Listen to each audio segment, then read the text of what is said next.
Where do things stand with Iran? The U.S. has got seismic military assets. You know, we have a lot of ships going that direction, just in case. We have a big flotilla going in that direction. And we'll see what happens.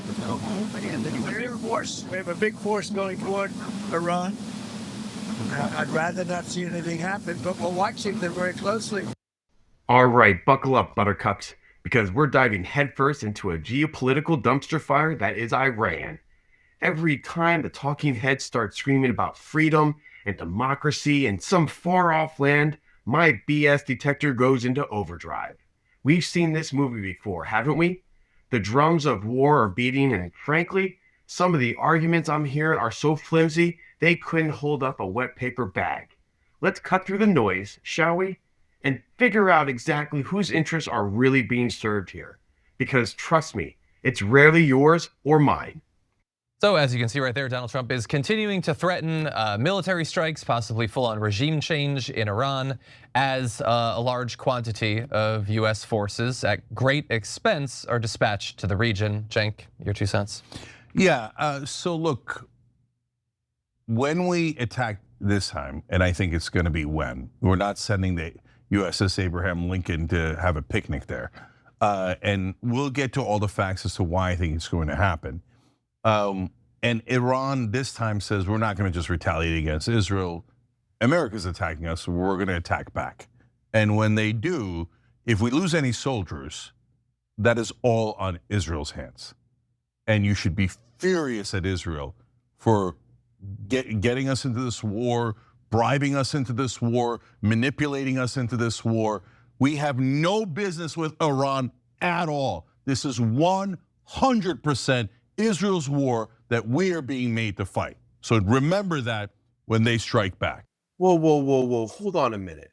100% Israel's war? That's a pretty bold claim, isn't it? But you know what? It's not entirely without merit when you consider the track record. For decades, we've watched American blood and treasure get poured into conflicts that seems to benefit everyone but the American people. Think about it.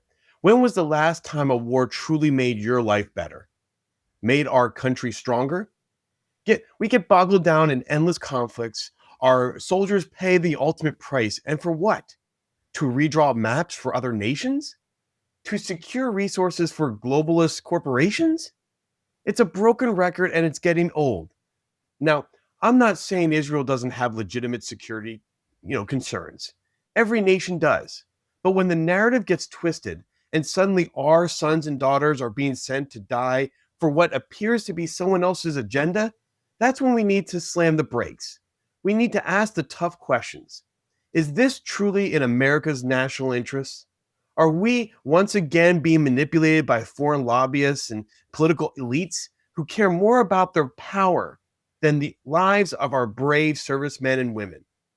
The idea that we're being bribed into war is a strong accusation, and it points to a deeper problem: the unchecked influence of special interests in Washington.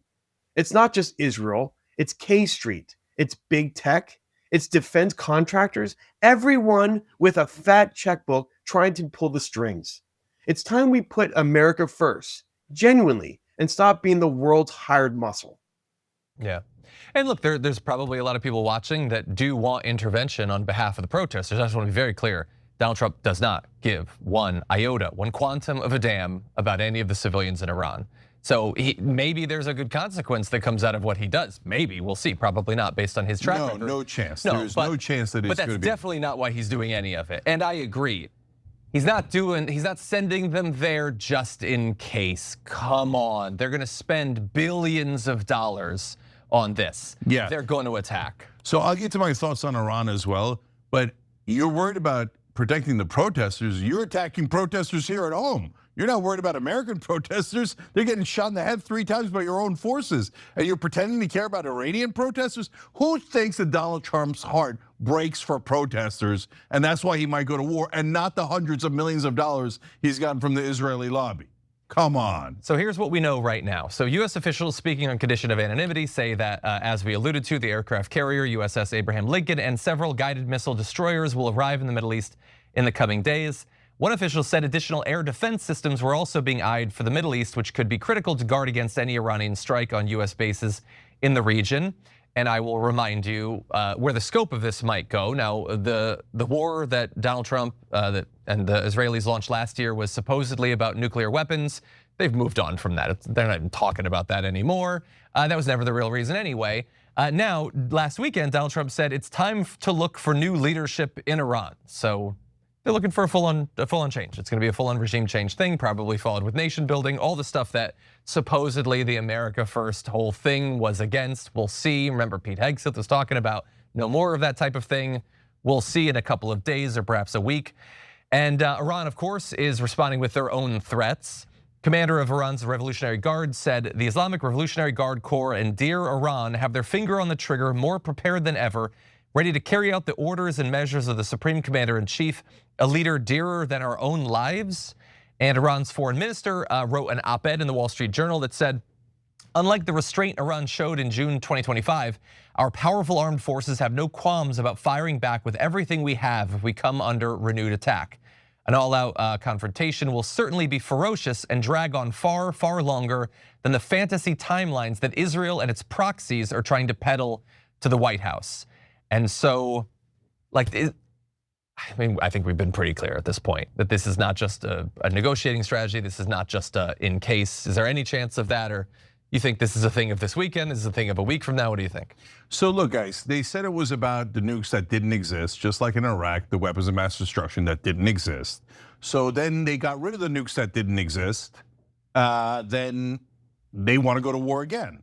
So wait, I thought it was about the nuclear facilities, and Trump said the nuclear facilities were completely destroyed. If you're a cuck for Trump and you believe everything he says, then there's no threat left. Then Israel changed it to, well, did we say we wanted to attack because of nukes? We meant ballistic missiles, but almost every country has ballistic missiles. It doesn't matter, it doesn't matter. We want regime change, we want blood, but not ours, of course. Israel's gonna stay on the sidelines, make Americans die for this war, right?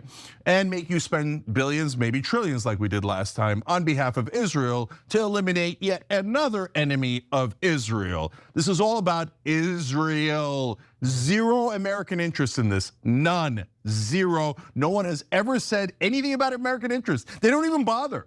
They're just like, well, obviously we have to murder them and decapitate their regime and change it and put in a shah, a king, etc., a dictator, and of course that will help Israel. Well, where does it help us? Why doesn't Israel go fight its own war? In fact, as you're about to see, Israel's a little worried that they might get struck in this attack. They're like, America, you do it, you do it, you do it, okay? Here's some bribes, here's extortion, here's Jeffrey Epstein, you do it, okay? And they're like, oh no, they might hit Israel. Well, then don't start the war, problem solved. So why do they want regime change, guys? Guys, they're never going to stop until they get regime change. It isn't about the missiles or the nukes or the protesters in the streets. Israel just slaughtered 70,000 people in the streets. You think they care about people dying? Israel's heart is so broken over Muslims being killed in the streets. All right, that number, 70,000 slaughtered, is a huge, unsubstantiated claim. And frankly, it sounds like the kind of BS designed to inflame rather than to inform. Let's be careful about throwing around figures without proof, because it undermines any legitimate argument. However, the speaker does hit a critical point. The glaring hypocrisy and selective outrage that often accompany these geopolitical narratives. Do we really believe that the powers that be, whether in Washington, Jerusalem, or Tehran, suddenly develop a tender heart for protesters only when it serves their strategic interests? Come on, give me a break. This is politics 101.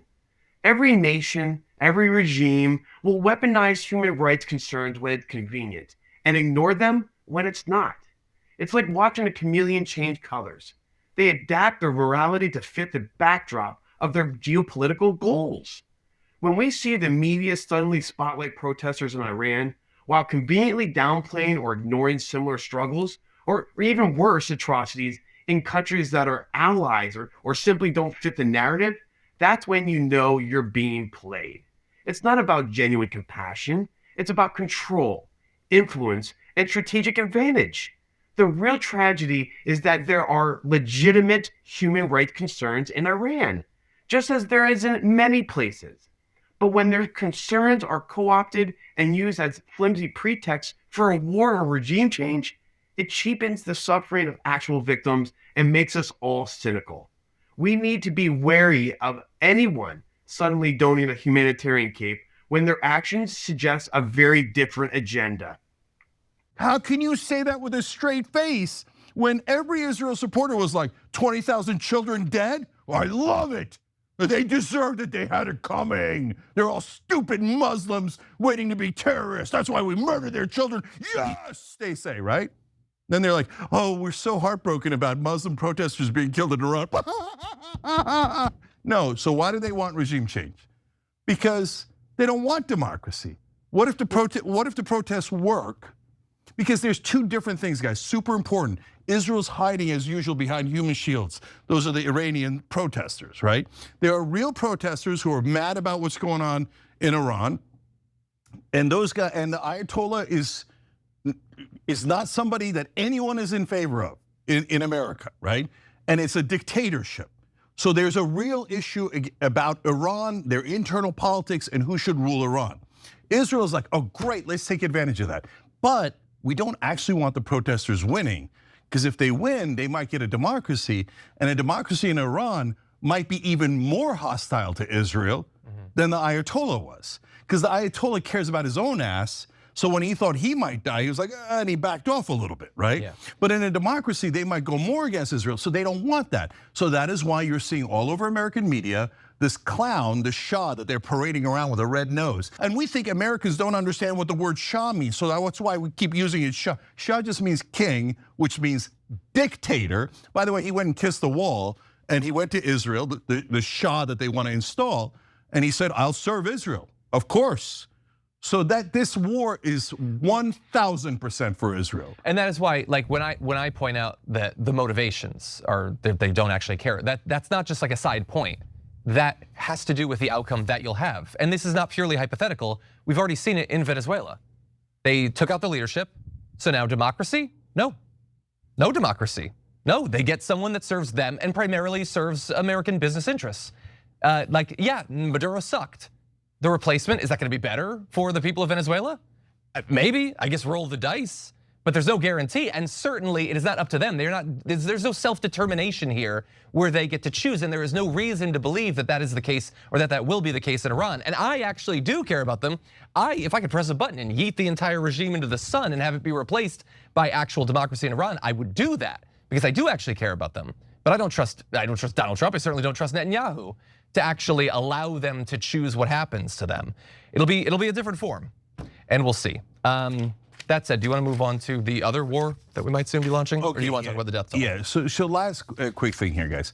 So you're seeing tons of propaganda from the Israelis / CBS. Oh, 12,000 died, 20,000 died, that's made up. It looks like though about 5,000 have died, but what you might not know, okay, and it's very hard to get information, and I condemn the Iranian government for the killings, I condemn the Iranian government for running a dictatorship in the first place, and I condemn them for shutting off the internet, just like Israel has, kills the journalists so nobody can see the genocide in Gaza, Iran is shutting off the power and the journalists, etc., so no one can see what they're doing. But also, Mossad and Israel has bragged about how they have provocateurs in the streets, and they are actively causing violence, killing the security forces so that there's a bigger bloodbath, so they could use it as an excuse to attack Iran. And so, but most importantly for us back here in America, okay, if you think there's never going to be a cost, and a lot of MAGA's riding high thinking, oh, we keep doing all these bombings and we never lose anybody. First of all, it costs tons of money,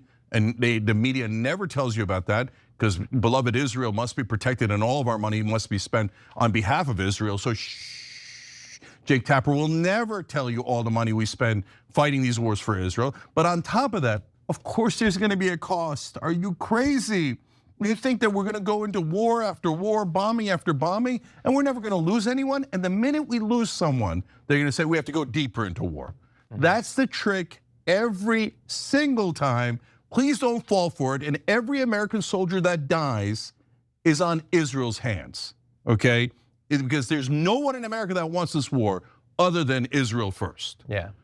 Yeah, there's a lot of bad things that could happen, but thankfully what's never happened before is that we go into a country, kill the regime, replace it with someone that the people didn't choose, and then a year or 10 years or 20 years later, that produces a new revolutionary movement or terrorist groups. That's never happened, at least. Yeah, I mean, look at how brazen they are. Last time we did this, we did a coup in 1953 against Iran, and eventually we imposed the Shah, right? And then that led to the Ayatollah and the Islamic Revolution. So now our new genius idea is, let's install his son. That's just gonna repeat the cycle. If you don't like Islamic extremism, you would never put a Shah in charge of Iran. But they don't mind any of that because it's more excuses. This is where the rubber meets the road, folks. And the speaker nails a critical historical lesson that our foreign policy experts seem to conveniently forget. Installing a puppet leader, especially one tied to a reveled past like a Shah, is not just repeating history. It's practically inviting disaster with a red carpet and a brass band. We've seen this song and dance before, countless times, in countless countries. The US and its allies swoop in, liberate a nation by toppling its existing regime, and then instead of fostering genuine democracy, they prop up some crony who serves their interests. And what's the inevitable result? A power vacuum, resentment, instability, and often a rise of an even more extreme anti-American force. It's the geopolitical equivalent of trying to put out a fire with gasoline. The idea that installing a dictator, a Shah, will somehow lead to stability or diminish extremism is utterly delusional. It's a short-sighted, self-serving strategy that breeds the very forces it claims to fight. It's not about what's best for the Iranian people. It's about what's easiest for external powers to control. They want a compliant pawn, not a sovereign nation making its own choices. And the cynical truth is, as the speaker points out, they probably don't mind the extremism because it provides endless excuses for intervention, for military spending, and for maintaining the grip on power and influence in the region. It's a perpetual war machine, fueled by manufactured crisis and historical amnesia. We need to learn from our past mistakes, not repeat them with a fresh coat of paint.